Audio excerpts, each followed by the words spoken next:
Hope was not a bright thing, not for women who had already watched fire take the shape of a future and consume it. Hope, Evangeline had learned, was discipline. One foot set in front of another when grief made the world tilt, one breath measured and taken when panic clawed at the throat. One hand held steady over the life inside her, because steady was the only language fear understood. By the time the basalt towers of the Alpha King's court rose out of mist and rain, she no longer believed in rescue. She believed in arrival. Sometimes that had to be enough. Mud had dried and cracked along the hem of her dress, then been soaked again by river water and rain. Blood had stiffened one sleeve where a blade had nicked her 2 nights earlier. She kept her left hand braced over the curve beneath her ribs, not protectively in any dramatic way, but as if she could anchor herself by touch alone. The child shifted once, slow and deliberate, and that movement steadied her more than prayer. The gates of Wildfire Court were taller than the pines around them, iron-bound and black, carved with old runes that marked sanctuary and judgment in the same line. Wolves stood watch in human form, broad-shouldered and silent, their cloaks dark with rain. None of them moved to help her. None of them mocked her either. They watched with the cold focus of soldiers waiting to see whether a stranger was threat, burden, or omen. Evangeline lifted her chin because lowering it felt too much like kneeling. "I need audience," she said, and her voice came rough from disuse and smoke, "with the Alpha King." One guard took in the blood, the ring on her hand, the exhaustion she could not hide, and his mouth tightened. "State your name and claim." Her name caught for half a heartbeat. Names had weight in courts. Names could get people killed. Still, she had run out of disguises when Brennan Blackwood carved his intention into cedar and sent it ahead of her like a hunting horn.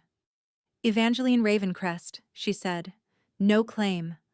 Only sanctuary." The guard's expression changed by a degree. No more. Recognition, then calculation. Ravencrest land had fallen 3 nights ago. News traveled faster than refugees. Inside her mind, thoughts came in a hard, present-tense rush that refused the comfort of distance. "I am still wearing his ring. I have not washed the soot from under my nails because I cannot bear to lose the last trace of home. If they turn me away, I will keep walking until my knees give out, and then I will crawl, because stopping is surrender, and surrender has a face now, and its name is Blackwood. I am so tired my bones hum. I am carrying grief and a child and a message carved by men who think both belong to them. I will not break in front of strangers. I will not beg for vengeance. I need a room with a door that locks. I need one night without bootsteps outside it. I need the right to decide what happens to my own body." 3 nights earlier, Dawn had broken warm over the border stones where her mate went to parley under truce marks, wearing no war paint and carrying no drawn blade. Brennan Blackwood arrived with 12 wolves and a smile that never reached his eyes. The first words had been lawful, the second had been strategic. By the third, the ambush had already begun. Evangeline had watched from the ridgeline, where she had been told to remain for safety, and saw the meeting collapse into chaos too fast for sense. Ravens burst from cedar boughs. Men shouted truce, and then screamed when truce shattered. Her mate fell under a ring of bodies she could not reach. By the time she fought down the slope, 2 surviving guards dragged her back from the killing ground while smoke rose from the valley where their den sat. "Let me go," she had torn out, striking at them until her palms bruised. "Let me go to him." One guard, face gray with shock, gripped her wrists and shook his head. "Lady, if you go back, you hand him what he came for." What he came for waited in the hollow beneath her ribs, already named heir by wolves who valued bloodlines more than mercy. By sunset, Ravencrest's den was cinders and wet ash. The great beam over the entry had split in 2. The nursery walls she and her mate had painted by lantern light were gone. In the blackened yard where the cedar marker stood, someone had carved the words with patient force, deep enough that splinters curled outward like thorns. The widow and the heir belonged to Blackwood. She did not cry when she read it. Tears required a sense that grief might move through and out of the body. Her grief lodged like stone. Blackwood riders found her near midnight at the edge of the orchard where smoke still hung low. Their captain, Lark, had a narrow face and clean gloves, as if he had not spent the day in violence. He circled her once, assessing not her wounds but her posture, the ring, the slight curve under torn cloth. "Brennan sends terms," he said. "Come willingly to Blackwood Hall, and you will be housed in dignity until birth. Resist, and every door closes before you. No pack will contest blood right over conquered land. I am not spoil." His smile thinned. "You are whatever law allows powerful men to call you." Another rider leaned close enough that she smelled iron and wet leather. "Run, then. The king at Wildfire hates weakness. He will turn you out by dawn." "Maybe," she said, surprised at how calm she sounded. "But I would rather hear no from a king than yes from a thief." Lark's hand twitched toward his knife, then stopped. He wanted her frightened, not dead. A living widow was leverage. A living heir was a banner. She left before first light with nothing but a water skin, her mate's signet ring, and a strip of cedar she had cut from the threat post with a kitchen blade. Evidence mattered in courts even when women did not. If she had to stand before strangers and speak horror aloud, she would not do it empty-handed. By the second day of rain, the roads became channels of clay. She kept off the main track, cutting through alder marsh and stony gullies where scents washed thin. Twice she heard wolves behind her and climbed into scree fields where no one moved quickly. Once she hid beneath a fallen beech, while Blackwood scouts passed within 10 paces, laughing about who would claim reward when they dragged her back. At dusk she reached Greywell, a border hamlet that had traded grain with Ravencrest for years. She knew the innkeeper by name. He looked at her through the slit of a bolted door, saw her ring, and cried quietly before he spoke. "I cannot," he whispered. "They posted men at the ford. They said if we shelter you, they burn us next." "Joran," she said, voice cracking on his name. "Please, just a stable. One night." He shut his eyes. "I have daughters." "So did we," she answered, though it made no sense and hurt like a blade. He did not open the door. That was the breaking point, not the ambush, not the fire, not the carved cedar. It was the small sound of a wooden latch sliding into place between people who had once shared bread.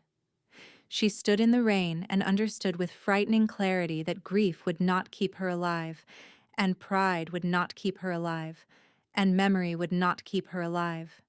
Decision would. Inside, her thoughts sharpened into command. Keep moving. Stop expecting rescue from frightened men. Stop looking back at smoke. Choose the one place governed by law stronger than private fear. The Alpha King is ruthless, yes, but ruthless can still mean consistent. Consistent can be survived. She walked through the night until stars vanished behind cloud. She crossed a shallow river with water up to her knees, teeth chattering so hard her jaw ached. She slept once in a hunter blind for less than an hour, waking with her hand on the cedar strip and her heart hammering at imagined footsteps. When pain clenched low across her belly, she stopped, breathed through it, and waited until it eased, whispering promises she had no right to make and every intention of keeping. By the third evening, Wildfire territory began with black stone markers and the sharp scent of pine sap and smoke from disciplined fires. Patrol lines were visible if one knew how to read disturbances in fern and moss. She did. She stepped into the open anyway. Now, under the gatehouse shadow, exhaustion rose like surf and nearly took her knees. The guard looked at her a long moment, then signaled. Chains clanked. The left gate opened just enough for a single person to pass. They led her through a vaulted hall where torchlight slid over polished basalt and old battle banners. Wolves lined the walls, silent, alert. At the far end stood a man in dark wool and leather, taller than anyone around him, still as a drawn bow. She did not know him by sight, but authority had a scent and shape. This was Owen Wildfire, and every instinct in the room bent toward him.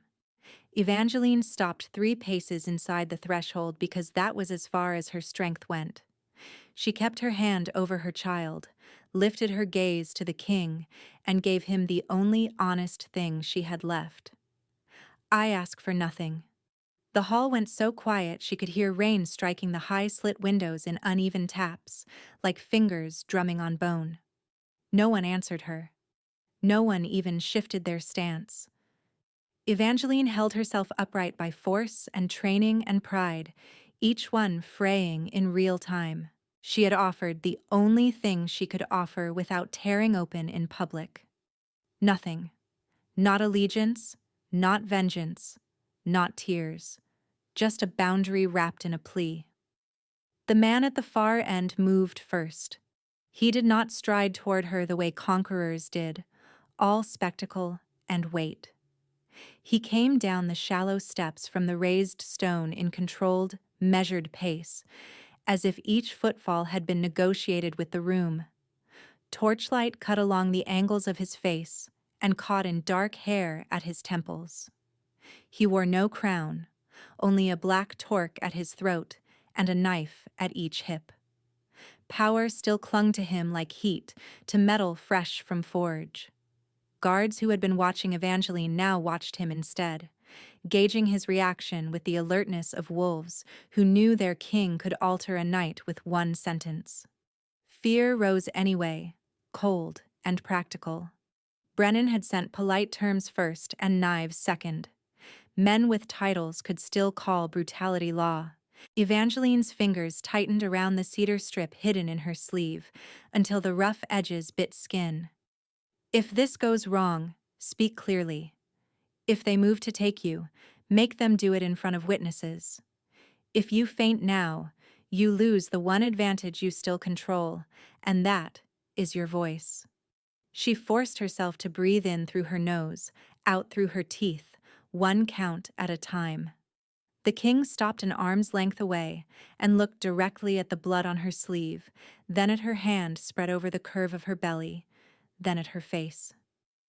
He was close enough now that she could smell smoke, rain, and something older beneath both, like cedar after lightning. His expression did not soften, but it changed by a fraction, a hard line easing near his mouth as if some private calculation had broken pattern. "Who hunted you?" he asked. His voice was lower than she expected, rough in a way that suggested disuse or restraint, not weakness.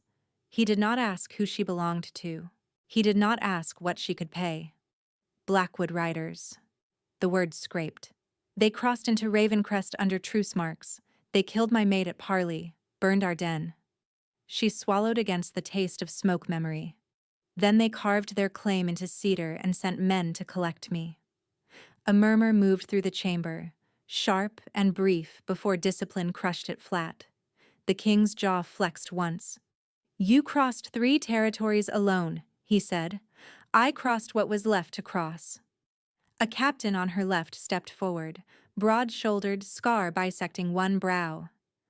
"My king, we should search her for tokens and poison before any formal—" "No." The single word landed like a dropped blade. The captain froze in place, bowed his head, and stepped back. Evangeline waited for the next command, the one that would put distance back between them and restore whatever order she had disrupted simply by arriving alive. Instead, the king crouched, slowly enough that she tracked every inch of motion, and set one hand palm up on the stone between them, not touching her, offering line of sight and choice. "Can you stand without pain?" he asked. The question struck harder than accusation would have. Her throat tightened for no useful reason. "I can stand." That was not the question. For a moment she hated him for hearing the weakness she had fought to conceal. Then a cramp tightened low across her abdomen, sharp enough to steal breath, and the lie she was preparing collapsed. "Not always," she said. He nodded once, as if she had given him tactical information. "Healer." A woman in green-gray stepped out from the wall, carrying a satchel, moving with quiet authority. Evangeline flinched before she could suppress it. The healer stopped immediately, waiting. "Tell me where I touch," the healer said, voice even, "or I do not touch at all." No one in 3 days had offered her that. "Forearm first," Evangeline managed, "then wrist." The healer glanced toward the king.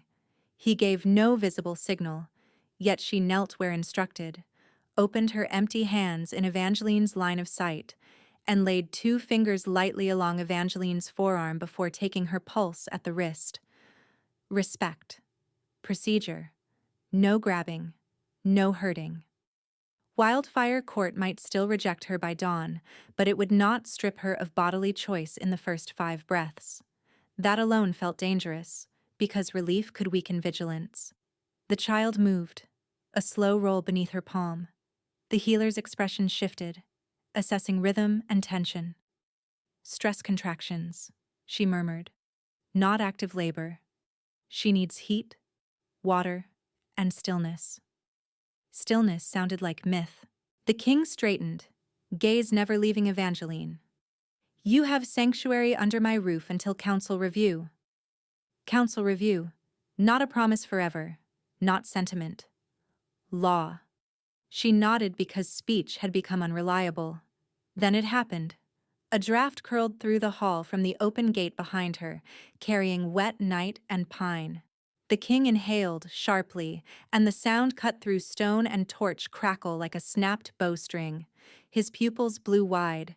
Amber fire bled into his irises, not from reflected flame, but from within, old and predatory and stunned. Every guard in view lowered their gaze in the same instant, a wave of deference mixed with alarm. Evangeline felt it a heartbeat later. Warmth struck low in her spine and climbed. Not pain, not exactly, but a fierce current that threaded through muscle and marrow and landed beneath her sternum like a hook pulled taut. Her knees nearly gave. The animal part of her went rigid, awareness prickling down her arms. Scent sharpened. Sound fractured into layers.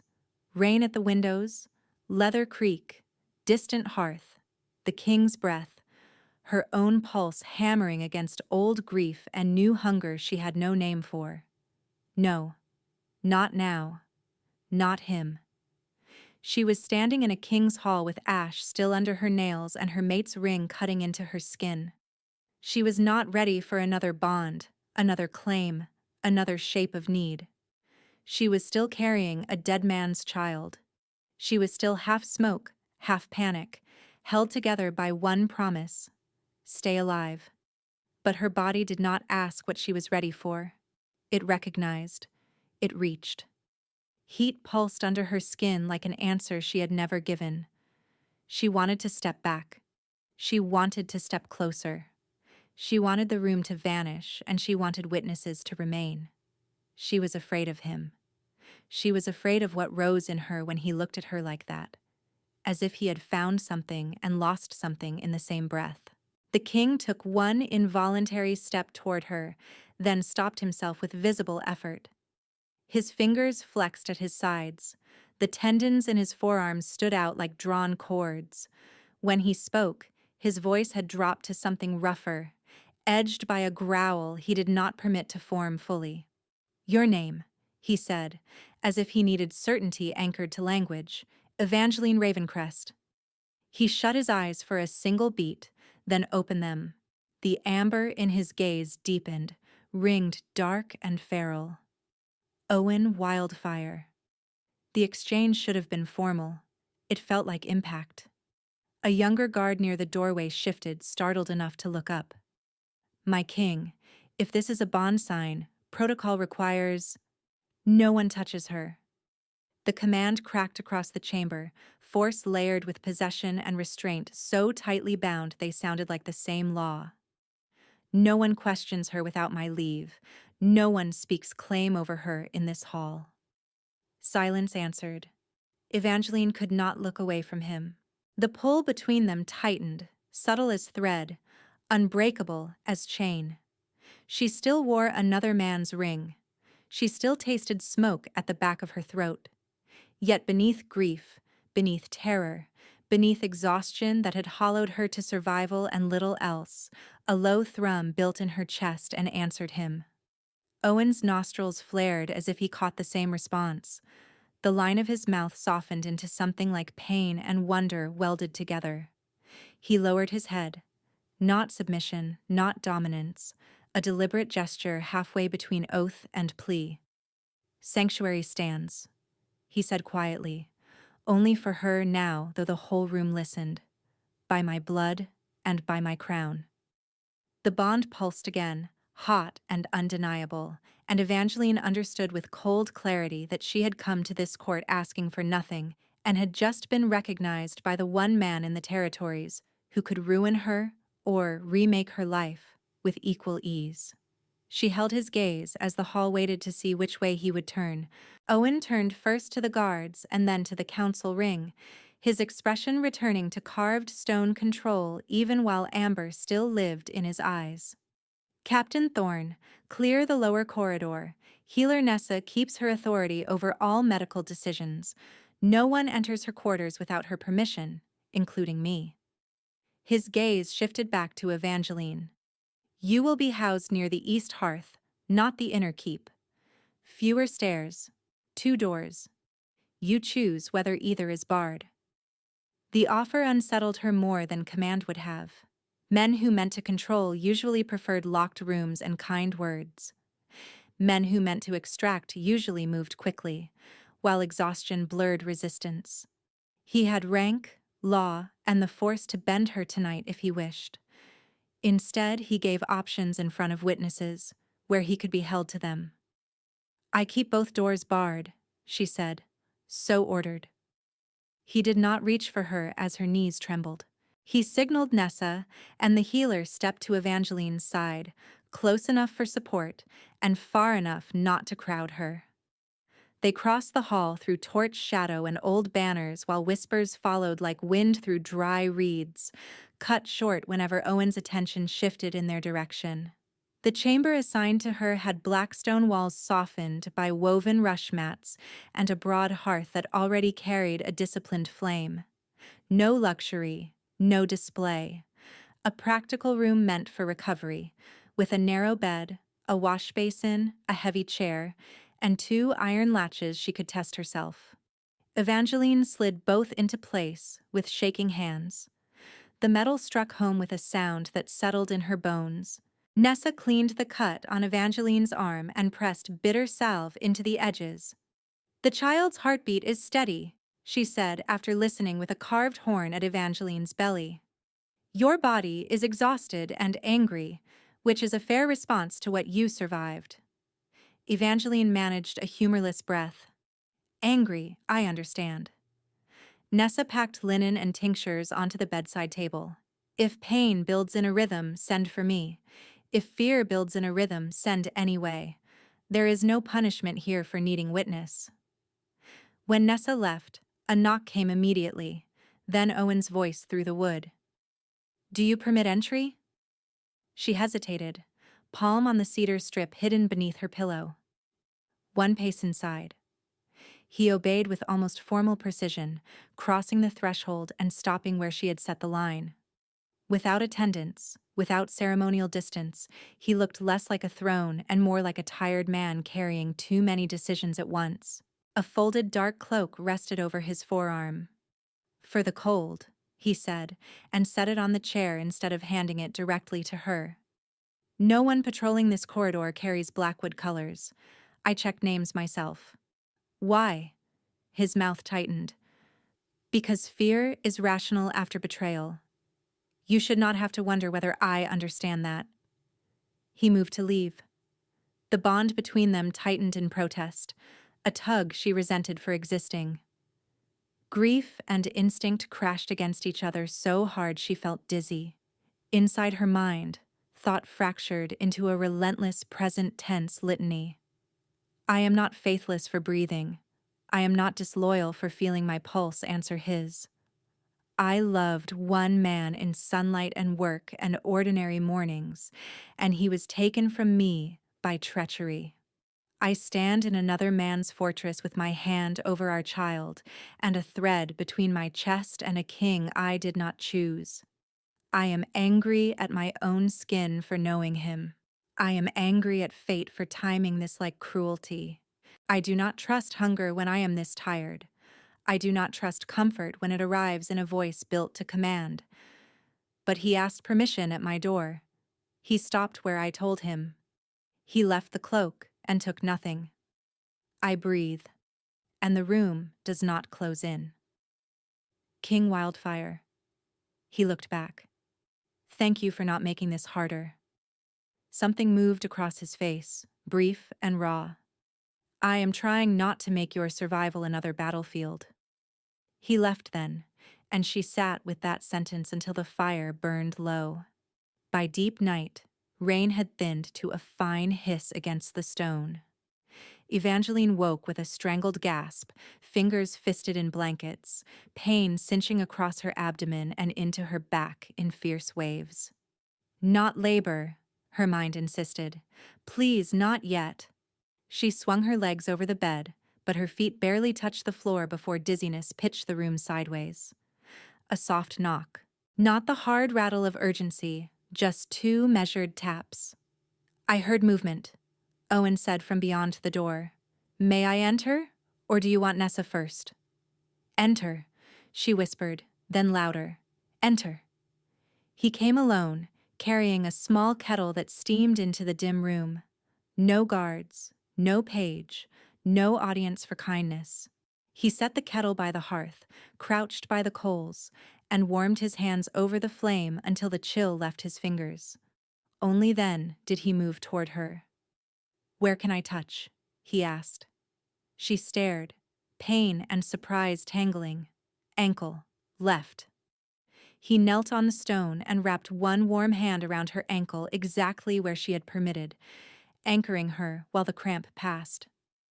The contact was steady, neither possessive nor timid. Her breathing gradually matched the rhythm he counted under his breath. Willow bark and raspberry leaf, he said, pouring dark liquid into a clay cup. Nessa showed me ratios years ago. It tastes like punishment. Drink anyway. Despite herself, Evangeline made a rough sound that might have been a laugh. You brewed this? I have many useless royal skills, he said. Tonight, this one was useful. She sipped and winced. You were right about punishment. His gaze tracked her face, then the ring on her finger, then back to her eyes. I know what this bond is doing to you. I am not asking you to name it tonight. Or tomorrow. Why not? A long pause opened. When he answered, the words came as if dragged over old gravel. Because once, I asked someone I loved to wait while I handled politics first. I said duty would keep her safe for one more night. I was wrong by dawn. He swallowed. I do not repeat that failure by taking choice from you and calling it fate. The confession landed with more weight than any vow.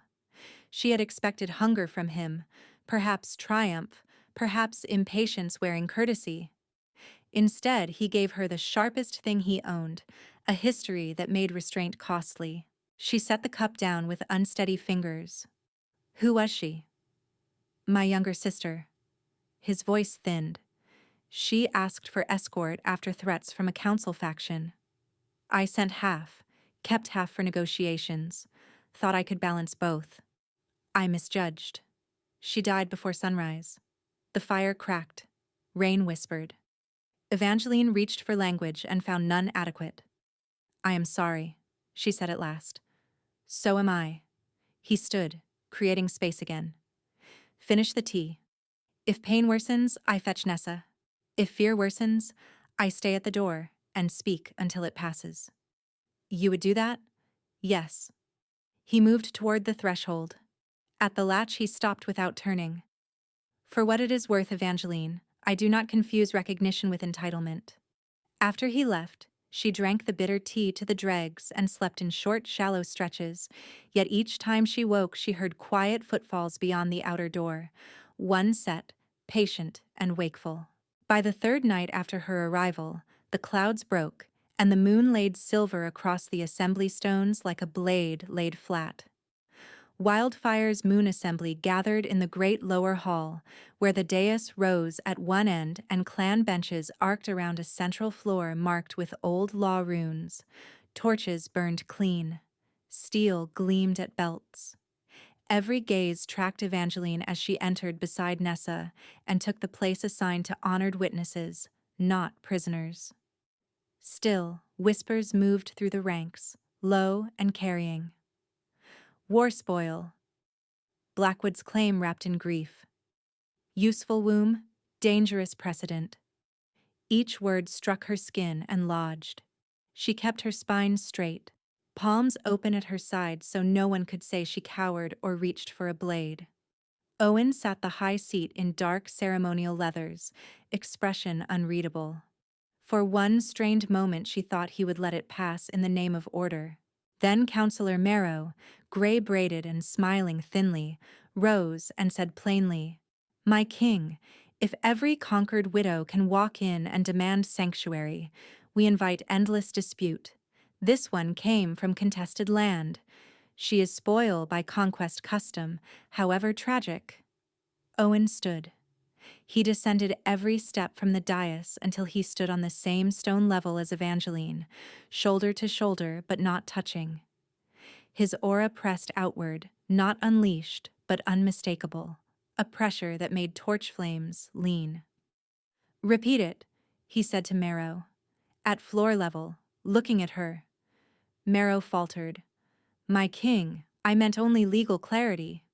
"Repeat it." Marrow came down, each step reluctant. At 3 paces he stopped and met Evangeline's eyes only because Owen's presence left no other direction to look. "I said," he forced out, "that conquest custom might classify you as war spoil." The word tasted uglier in open air. Owen's voice was quiet. "Good. Now hear mine. Sanctuary law supersedes conquest custom within these walls. Any wolf who calls a sanctuary petitioner spoil challenges my crown oath directly." A stir rippled through the chamber. Captain Rusk, one of the council guard commanders, stepped from the side rank with a hard expression and too much certainty. He moved closer to Evangeline than courtesy allowed, chin tipped in challenge. "And if the petitioner lies? If she uses your mercy to drag us into Blackwood's trap?" Owen's gaze sharpened, predator cold. The pressure in the room spiked. Several wolves physically lowered their heads. Rusk hesitated but held ground, hand drifting toward his belt as if proximity were leverage. Evangeline heard her own heartbeat, felt old fear reaching for silence, and refused it. "Captain," she said, voice carrying farther than she expected, "you will step back 3 paces. You will keep your hands visible. You will address me as Widow Ravencrest until I grant otherwise. If you question my testimony, do it through law, not intimidation." The hall went very still. Owen did not look at her in surprise, though she sensed it in the slight lift of his breath. He kept his eyes on Rusk and repeated, word for word. 3 paces back, hands visible. Address her as Widow Ravencrest, questions through law. Rusk's jaw flexed. "My king, now." Rusk stepped back. 1, 2, 3. He raised both hands away from his weapons. "Widow Ravencrest," he said stiffly, "state what proof you carry that Blackwood declared a claim before any council ruling." Evangeline drew the cedar strip from inside her sleeve and held it up. The carved letters were rough, deep, and unmistakable even from several feet away. Nessa took it gently and passed it to the nearest scribe, who read aloud for the chamber record. Murmurs turned from contempt to unease. Owen addressed the assembly without raising his voice. From this moment, evidence concerning Blackwood is under royal seal. Any interference is treason against court process. No one answered. No one dared. Proceedings continued, arguments circling law and precedent, but the balance had shifted. Not because Owen silenced everyone, because he made them speak plainly and then bound their behavior to rules she had voiced herself. Each time someone edged toward insult, he required precision. Each time someone implied ownership, he redirected to statute and witness. When the assembly finally adjourned, wolves bowed and dispersed in tight clusters, conversations clipped and tense. Evangeline remained where she was until the hall emptied enough to breathe without feeling watched from every angle. Owen turned to her, careful as ever, waiting for her lead. "You held the line," he said. "You enforced it. That line was yours." She studied him under torchlight, this king who could have claimed and chose instead to witness, who could have spoken over her and repeated her words back to the room instead. The knot behind her ribs eased by a single cautious degree. "I still don't trust fate," she said. "Neither do I." A faint curve touched his mouth, tired and real. "Maybe we can begin with procedure." For the first time since she crossed his gates, Evangeline did not feel like prey, cornered between grief and power. She felt like a woman standing in the first small space of earned safety, narrow but solid, and when Owen offered to walk her to the East Hearth corridor, she nodded and let him.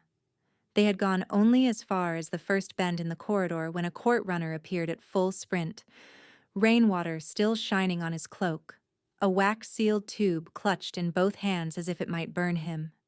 He dropped to one knee before Owen, chest heaving. "Border post at Southmere, my king. Blackwood courier under truce cloth. He demanded this be read before midnight assembly record closes." Owen took the tube but did not break the seal immediately. He looked at Evangeline first, a brief question in his face, and she hated how quickly dread recognized itself in her blood. She gave a single nod. "Read it." The seal bore the Blackwood crest pressed deep into black wax, a wolf head inside a crown of thorns. Owen snapped it with his thumb and unfolded heavy parchment. His expression did not shift much as he read, which frightened her more than anger would have. "Say it," she said quietly. "Not half, all." He handed her the page. The script was elegant, almost ceremonial, which made the words feel cleaner than the men behind them had any right to be. Brennan Blackwood petitioned for immediate return of Evangeline Ravencrest and her unborn heir as lawful blood right assets attached to conquered Ravencrest territory. He accused Wildfire Court of harboring contested property, corrupting lineal succession, and violating interpack transfer custom. He requested emergency council review and demanded surrender before the next full moon, to prevent regrettable military misunderstandings at shared river boundaries. At the bottom, beneath Brennan's signature, sat 6 additional marks from lesser alphas and 2 council elders who should have remained neutral. Evangeline felt the corridor narrow around her. "He wants me framed as contraband." "He wants more than that," Owen said. His voice had gone flat in a way she recognized as controlled fury. "If I surrender you, he gets your child and the appearance of lawful process. If I refuse without tribunal, he claims I broke sanctuary protocol for personal obsession and petitions to censure my crown oath. Either path destabilizes this court." She read the line again. "Regrettable military misunderstandings." "He already moved wolves," she said. Owen's gaze sharpened. "Yes." By dawn, the petition had been copied to the Royal Archive, entered into public record, and posted under guard in the legal hall so no one could claim forgery later. Wildfire Court woke into a colder order than the night before. Messengers ran with sealed packets, scribes slept at their desks, captains rotated watch lines twice as often, not because an attack was certain, but because Brennan's favored weapon was pressure through timing. He made every choice feel late. In the strategy chamber, basalt walls were covered with river maps pinned by bronze knives. Owen stood at the head of the table while Thorne, Nessa, and 3 legal clerks assembled witness lists. Evangeline remained at the side table with cedar strip, ring records, and a charcoal board where she began mapping names she remembered from the parley day, then names of men who had vanished after. She had not expected to become evidence clerk in her own hunt for survival, yet the task steadied her. Facts were handholds. Thorne tapped the map. Scouts confirm unusual Blackwood movement at Reed Crossing and Hollow Bend. No banners raised, but numbers are wrong for patrols. Third crossing? Owen asked. Fogwater Ford, Thorne said. Tracks only so far. Could be decoy. Or the point, Evangeline murmured, not looking up. The room paused. Owen turned toward her. Why Fogwater? Because it forces your split. Reed and Hollow are obvious. Fogwater is narrow, marsh-edged, hard to maneuver, easier to trap if you commit late. She drew a line with charcoal between the 3 points. If Brennan wants spectacle for council eyes, he does not need victory. He needs you to look reactive. Thorne exhaled once, grudging respect replacing skepticism. That matches his old North Bank play. Owen's mouth tightened. Then we refuse his rhythm. As they worked, the bond between her and Owen remained a constant, low current she could ignore only by force. When he leaned over the map near her shoulder, warmth brushed along her senses before he spoke. When she flinched from a sudden cramp, he noticed without looking directly, shifting a chair behind her as if repositioning strategy tools, preserving her dignity in front of the room. Nothing intimate happened. That was the point. Restraint made every near touch feel heavier. Inside her, thought moved in a raw, present-tense flood that left nowhere to hide. I am building a case for my own personhood while men with titles debate whether my body counts as territory. I am tired enough to shake and still sharp enough to see the trap, because I have lived inside smaller versions of it for years. He stands 3 feet away and does not claim me with his voice, does not crowd me with his power, and that gentleness is dangerous because it invites trust. I do not know if I can survive another man becoming necessary. I do not know if I can survive refusing what my instincts already know. I choose the next task. I choose ink, cedar, witness names. I choose one true thing at a time. Late that afternoon, Owen dispatched 2 fast riders to Graywell and 1 to the old Ravencrest Ridge to find surviving truce guards. He sealed the orders under Crown law and spoke them aloud so every officer present heard the same terms. Witnesses were to be escorted, not coerced. Any refusal would be recorded, not punished. Evangeline watched his signature dry on the parchment and remembered Joran's face behind a bolted door, shame and fear fighting each other. If he came, he risked his daughters. If he stayed silent, Brennan's story thickened. By the second night after the petition arrived, replies began returning. The first rider came back from the ridge with 1 surviving guard, half-starved and shaking, who confirmed the parley ambush under oath before collapsing asleep in the infirmary.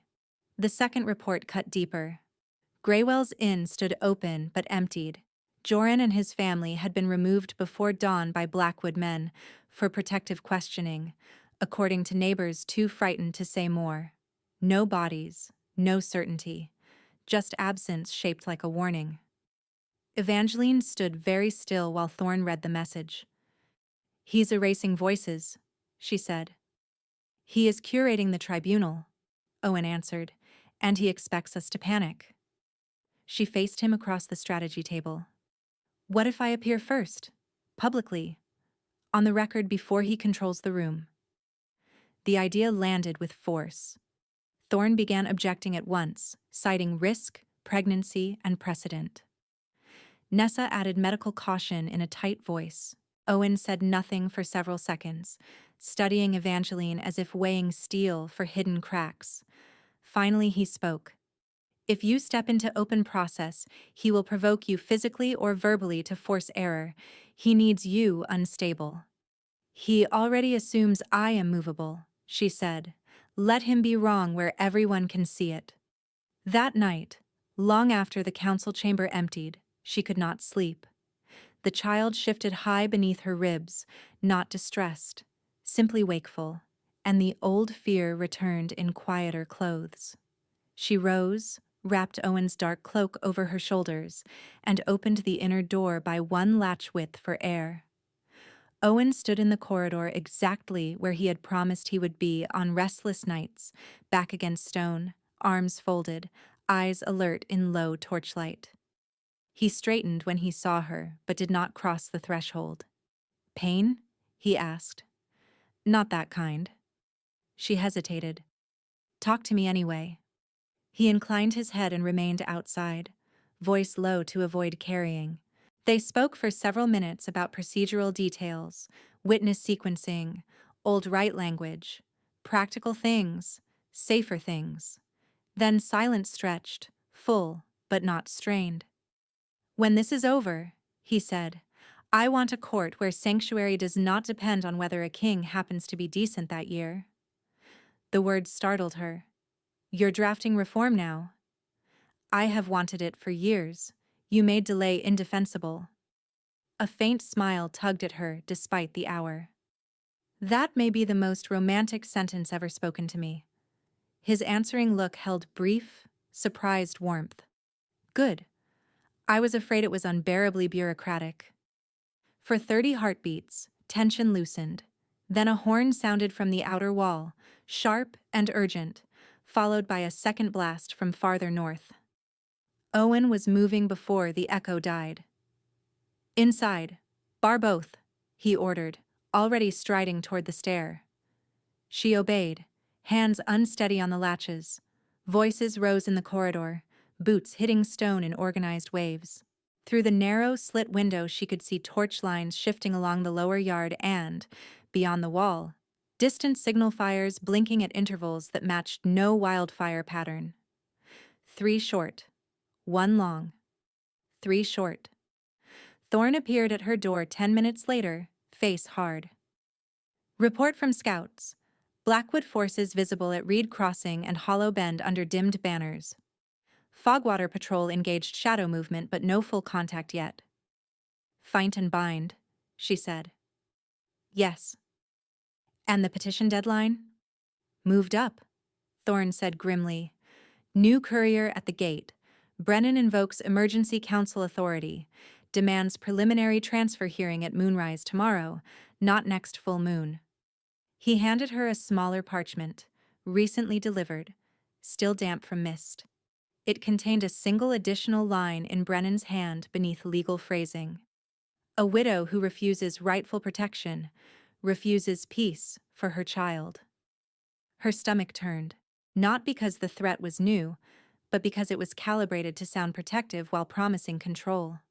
She folded the page once, twice, each crease precise. Thorne cleared his throat. "My king requests you remain in inner quarters until dawn."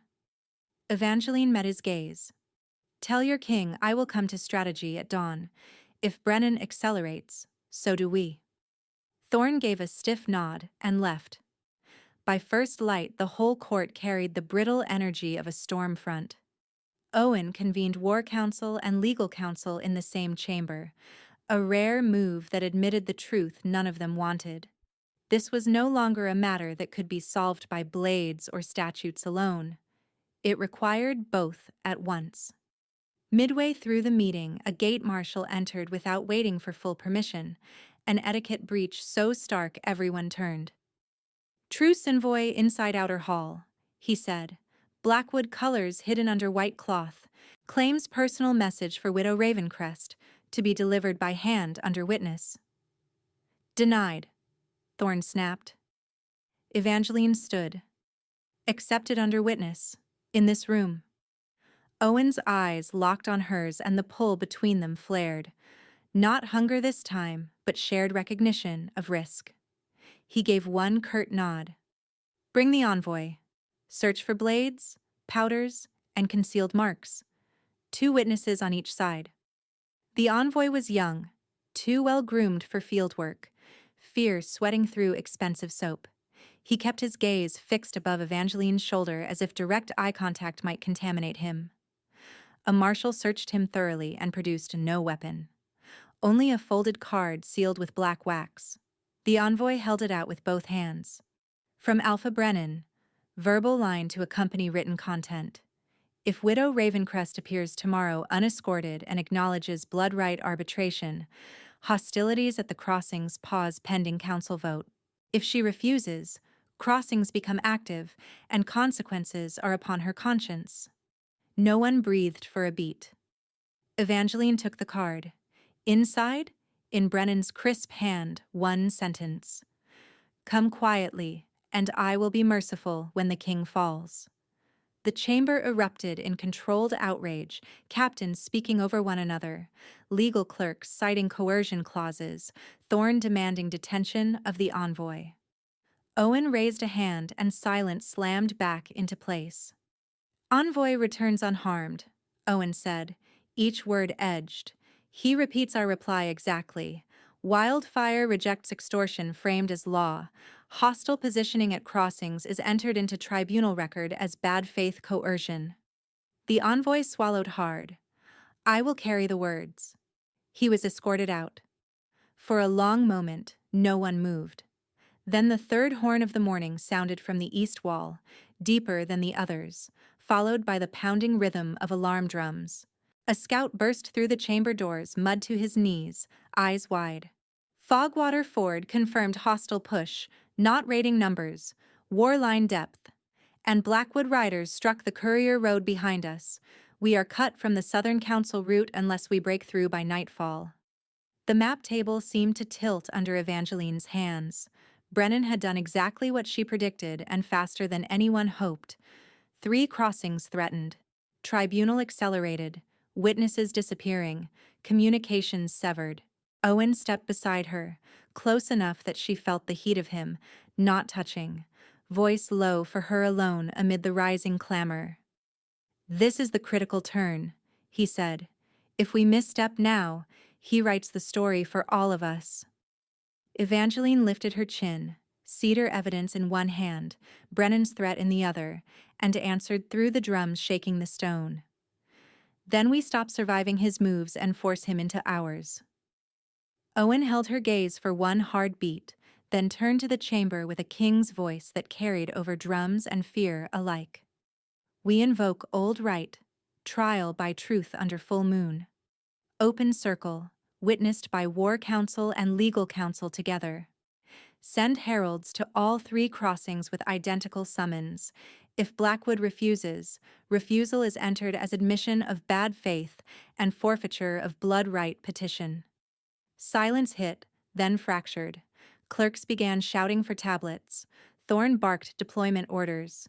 Nessa moved to Evangeline's side, palm hovering near her elbow without touching, ready if she swayed.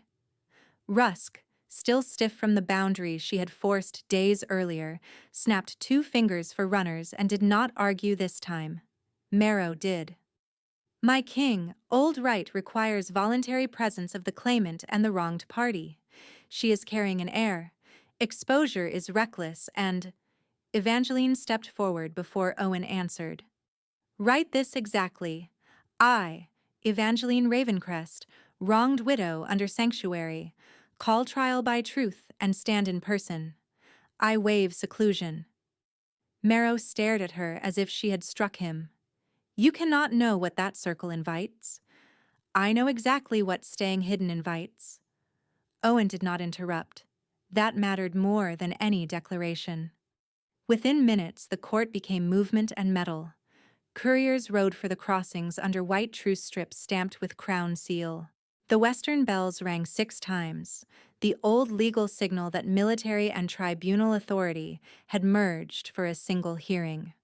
Through the slit windows, Evangeline saw lines of wolves take position on walls and inner gates, not in attack formation, but in containment arcs designed to keep panic from becoming stampede. Inside her, thought ran hot and precise. I am afraid and still deciding. I am not calm, I am disciplined. He wants me moved like inventory between men with signatures. He wants my body to prove his power and my silence to prove his law. If I hide, he drafts the narrative and calls it order. If I stand in the circle, I may shake. I may bleed fear through every breath, but the story is spoken in my name. I choose witness over safety that can be revoked. I choose risk that belongs to me. By moonrise, the ancient tribunal circle below Wildfire's south wall blazed with torchlight, each flame set between standing stones carved with oath runes older than any current pack border. Wolves packed the terraces in layered ranks. Council elders occupied the north arc. Captains lined the south. Scribes knelt on low stools near the outer ring, wax tablets ready, witnesses guarded but visible. Among them stood the surviving Ravencrest guard, pale but steady. Under Owen's sealed writ, Thorn's scouts had extracted Joran from a Blackwood holding camp before moonrise and logged his transfer to tribunal custody with the presiding elder. 2 places down, wrists bound in front for his own protection, stood Joran of Greywell, alive, hollow-eyed, and trembling. The signal pattern from the hills resolved as Brennan's advance entered view. 3 short horn calls, 1 long, not attack code, but intimidation cadence meant to mimic siege readiness. Distinctive, calculated. He wanted every ear on him. Brennan Blackwood walked into Torchlight in a white truce cloak thrown over black leathers, smile polished, hair tied back from a face built for trust and used for predation. 6 wolves followed under neutral ribbons. Their hands were empty. Their posture was not. He bowed to the circle with elaborate courtesy. Alpha King, Council, Widow. His gaze dropped to Evangeline's abdomen, lingered a second too long, then lifted. I come under law to collect what petition already established. A ripple of anger moved through the terraces. Owen remained outside the inner line, as right required until provocation or challenge opened combat standing. His control looked like stone under pressure. The presiding elder raised a staff. Claimant and wronged party speak. No touch across line, no weapon drawn. False witness under moon is oath-breaking. Brennan spread his hands. Then we are blessed by clarity. He turned to Evangeline, voice pitched for the crowd. You were left unguarded after Ravencrest collapse. I offered safe housing until birth. Wildfire seized you for personal motive. Return with me now and Crossing stand down tonight. Lie, Evangeline said, and stepped into the center marker. You sent riders who called me spoil. You carved threat into cedar before any council review. She held up the strip. A scribe took it, read the carved words aloud, and the sound of them traveled outward like cold rain. Brennan tilted his head. War language. Ugly, yes. Not uncommon after territorial transfer. Read your own card too, she said. Thorn produced the folded note from sealed evidence pouch and handed it to the presiding elder, who read Brennan's line verbatim. Come quietly, and I will be merciful when the king falls. Murmurs sharpened into open hostility. Brennan's smile thinned. A private attempt at de-escalation framed crudely in transit. Joran made a strangled sound from the witness row. Brennan's eyes flicked toward him, and that glance was all Evangeline needed. Call Greywell innkeeper, she said. Joran stumbled into the witness arc, lips bloodless.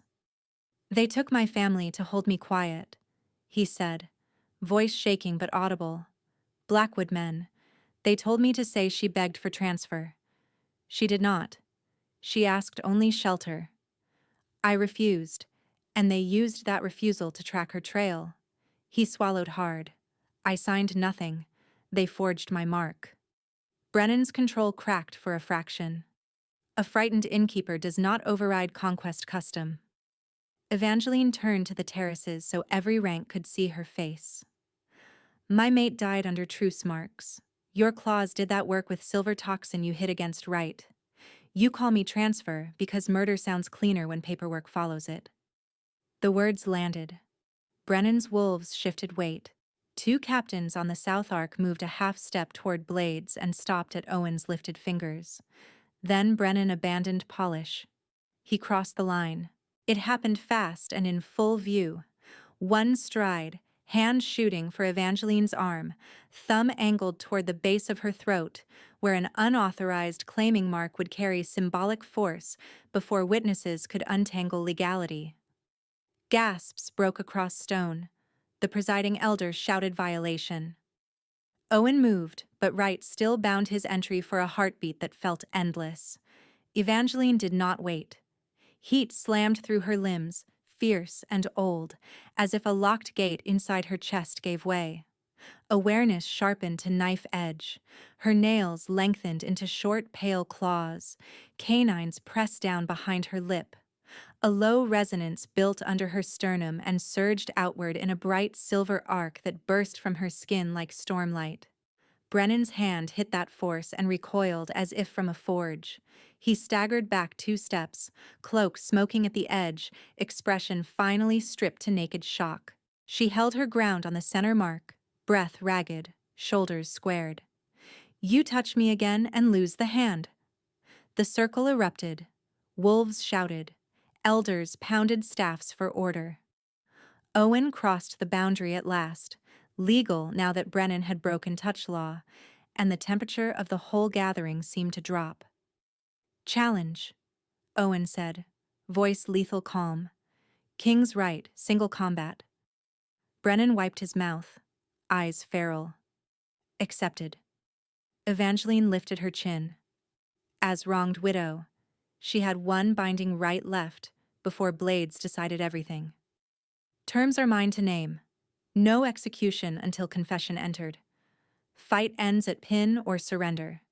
Any concealed toxin voids honor and rank. Owen did not look away from Brennan. Terms accepted. Brennan laughed once, thin and ugly. You let her script your war. Owen's answer came like iron set. She scripts her justice. They were handed tribunal blades, short and broad, edges ritual clean. Combat began without flourish. Brennan came hard, leading with speed and feints, trying to crowd Owen off balanced footing. Owen fought like controlled fire, minimal motion, no wasted strike. Steel rang against steel in tight bursts that echoed off stone. Brennan fought dirty within seconds. On a close bind, he snapped his left wrist and flung a cloud of ash blade dust toward Owen's face. Owen turned just enough to spare his eyes, but the move bought Brennan angle, and he raked with clawed fingertips along Owen's forearm guard, leaving a dark smear. Thorne cursed. Nessa shouted for halt inspection. Brennan pressed, trying to finish before procedure could catch up. Evangeline saw the smear and knew, with sick certainty, what it was. Not blood, not ash. Silver toxin, suspended in oil. She stepped to the line, palms open, and reached for the same fierce current that had answered when Brennan lunged. It came easier now. A low thrum rising from marrow to skin. Light spilled from her hands in narrow threads and struck Brennan's claws. For one suspended second, nothing happened. Then the residue on his nails ignited in cold blue-white fluorescence, unmistakable against torchlight, every contaminated groove blazing like confession carved in fire. The terraces went silent in a wave. Evangeline's voice carried clear. Premeditated poison in tribunal combat and at Ravencrest parley. He did not lose control. He planned it. Brennan's eyes snapped to her, hatred undressed. You were supposed to break him. She met that hatred without flinching. You killed the wrong man and cornered the wrong woman. The line broke him. He lunged past Owen toward her in pure rage, abandoning guard. Owen pivoted, hooked Brennan's weapon arm, and drove him to stone with a controlled takedown that slammed breath from his chest. Blade point stopped at Brennan's throat, pinned, finished. Yield, Owen said. Brennan spat ash and silence. The presiding elder struck staff to stone 3 times. Pin confirmed, honor void by toxin, oath-breaking witnessed. Owen rose without removing pressure until chains were brought. Brennan Blackwood by King's right and tribunal witness, you are stripped of alpha rank, blood right claims and council standing. Sentence is exile under chain. Your petition is null. Brennan twisted against the hold, voice ragged. My pack will never kneel to her. From the Blackwood delegation, an older beta stepped forward, face carved with exhausted fury. He dropped to one knee before the tribunal stone, not to Brennan, but to law. Blackwood Pack rejects Oathbreaker leadership. We claim no shelter for him. We accept neutral wardens until succession review. The words ended it. Chains closed on Brennan's wrists. His own wolves took custody under guard, dragging him upright as he fought and cursed until the elder ordered silence in pack tongue, and he finally choked on his own breath. As they hauled him toward the south descent, he looked back once at Evangeline. All calculation burned away, only disbelief left. Evangeline stood in the center mark, shoulders shaking now that danger had passed, silver light fading from her hands in slow pulses. Owen crossed to her and stopped 1 pace short, waiting for permission even here, even after blood and law and victory. She gave a small nod. He stepped close enough to steady her without taking over her balance. Around them, the full court bowed heads as sentence runners departed in 3 directions to carry the ruling before dawn. And for the first time since she had reached basalt gates, with mud on her hem and terror in her throat, Evangeline felt the ground hold. She felt Owen's hand settle at her back, steady and warm, while the last of Brennan's shouts faded down the south descent, and the court began to breathe again in ragged, disbelieving waves. Nessa first, Owen said quietly. Then anything else? Evangeline nodded. Her legs still trembled from the surge she had unleashed in the circle, but she walked under her own strength to the healer's tented alcove beside the tribunal stones. Nessa checked her pulse, her eyes, the tightness in her abdomen, then listened with the carved horn and exhaled with visible relief.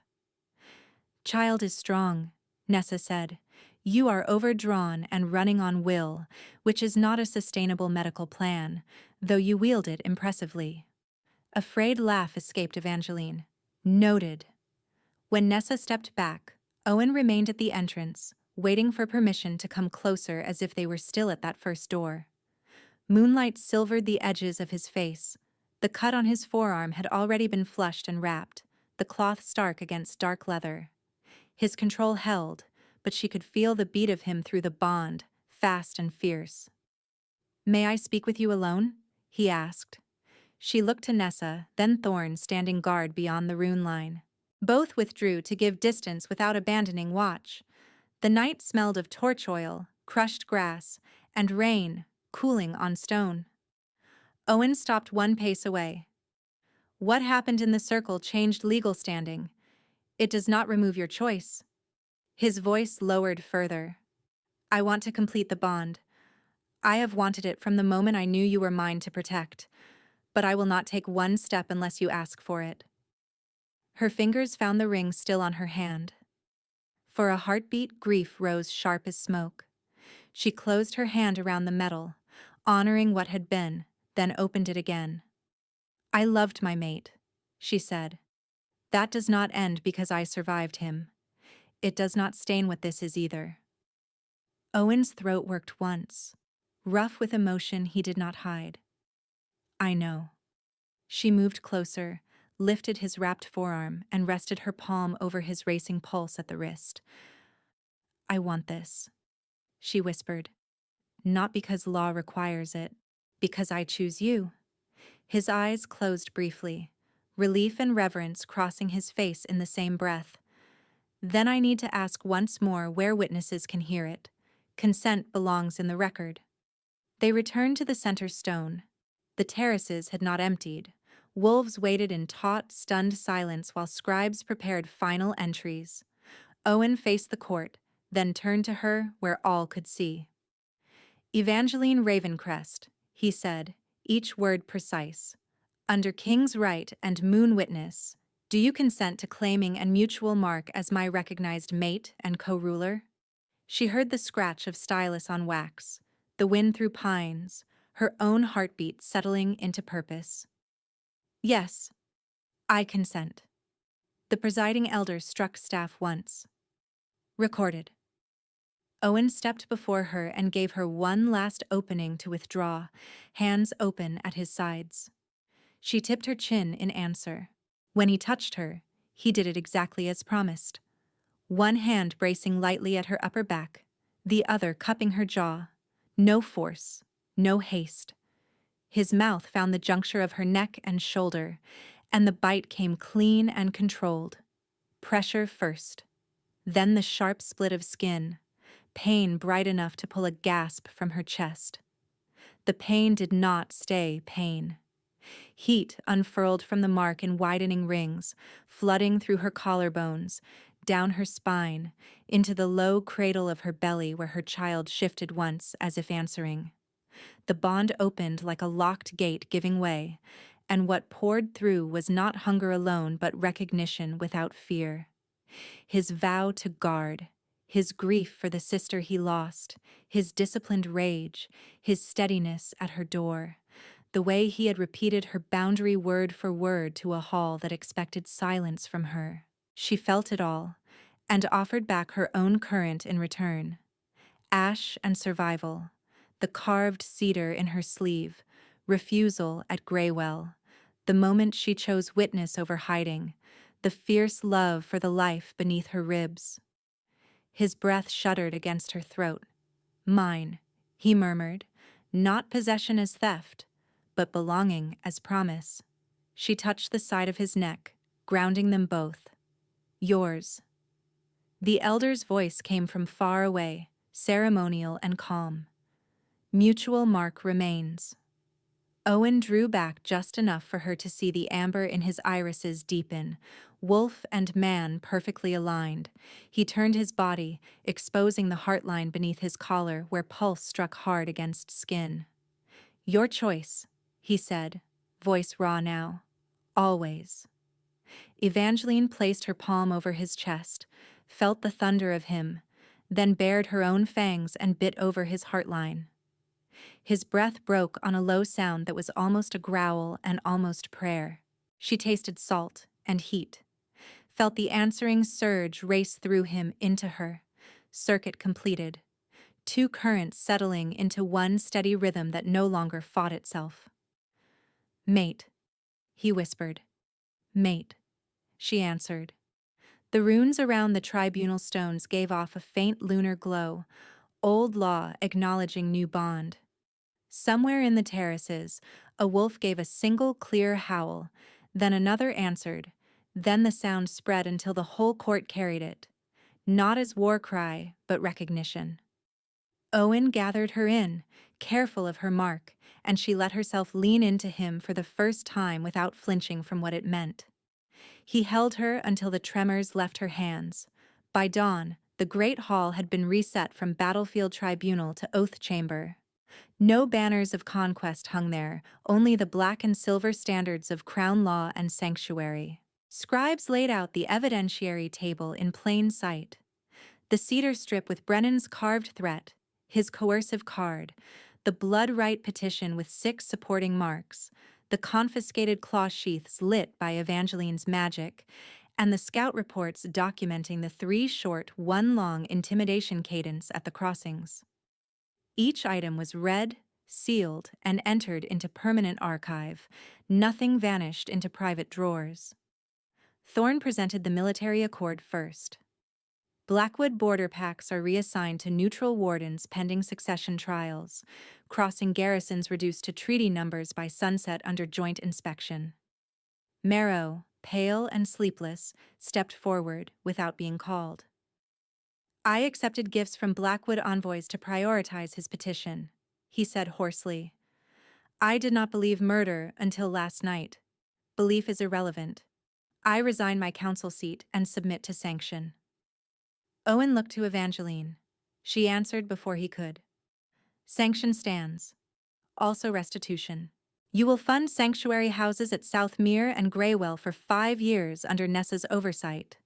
Marrow bowed his head. So ordered. Rusk came next, jaw rigid. He faced Evangeline directly. Widow Ravencrest Queen Designate, I crossed your boundary in assembly.